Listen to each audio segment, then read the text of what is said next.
नमस्कार शेतकरी मित्रांनो, स्वागत करतो तुमचं परत एकदा नवीन व्हिडिओमध्ये। तर शेतकरी मित्रांनो, महा-डी-बी-टीमध्ये आता बऱ्याच शेतकऱ्यांचे नंबर लागलेले आहेत आणि बऱ्याच शेतकऱ्यांना पूर्वसंमतीही आली आहे। परंतु आता बऱ्याच शेतकऱ्यांना पूर्वसंमती तर आली, मग आता पुढं काय? तर पुढं मित्रांनो तुम्हाला जीएसटी बिल अपलोड करावे लागते। तर तेच जीएसटी बिल तुम्ही कसे अपलोड करायचे तेच मी तुम्हाला आजच्या या व्हिडिओमध्ये सांगणार आहे। त्यामुळे व्हिडिओ शेवटपर्यंत बघा। चॅनलवर नवीन असाल तर चॅनलला सबस्क्राईब करायला मात्र विसरू नका। तर चला मित्रांनो, स्क्रीनवर जाऊया। पहिल्यांदा मित्रांनो गुगल क्रोमवरती येऊन या ठिकाणी सर्च करा महा-डी-बी-टी फार्मर। तुमच्यासमोर असा डॅशबोर्ड दिसेल। तुमच्यासमोर ही जी पहिली वेबसाईट दिसत आहे त्याच्यावरती क्लिक करा मित्रांनो। नंतर उजव्या साईडला वरच्या बाजूला अर्जदार लॉग इन ऑप्शन आहे, त्याच्यावरती परत क्लिक करा।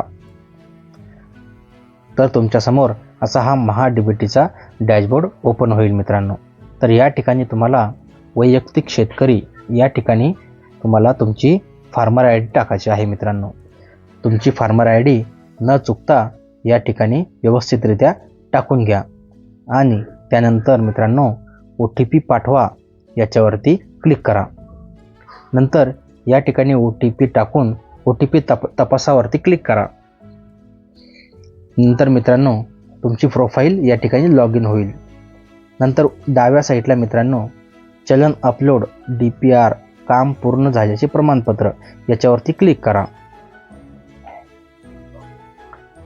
त्यानंतर मित्रांनो या ठिकाणी तुम्हाला 3 नंबरचं जे ऑप्शन दिसत आहे बिल देयक याच्यावरती क्लिक करा आणि नंतर मित्रांनो या ठिकाणी तुम्हाला बिल कशाचे अपलोड करायचे आहे ते या ठिकाणी दाखवलेलं आहे।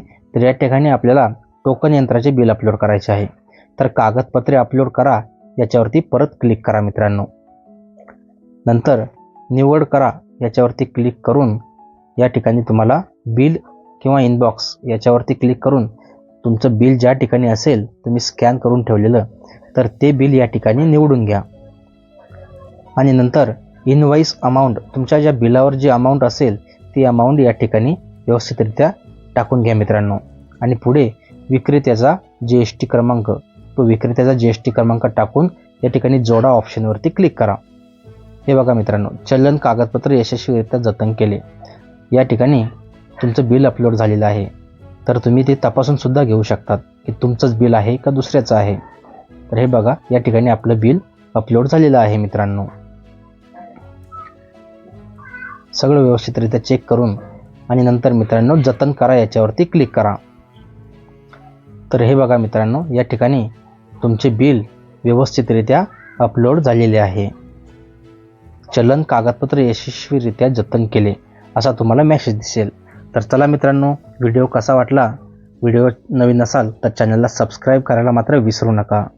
तर चला भेटूया पुढच्या व्हिडिओमध्ये। धन्यवाद।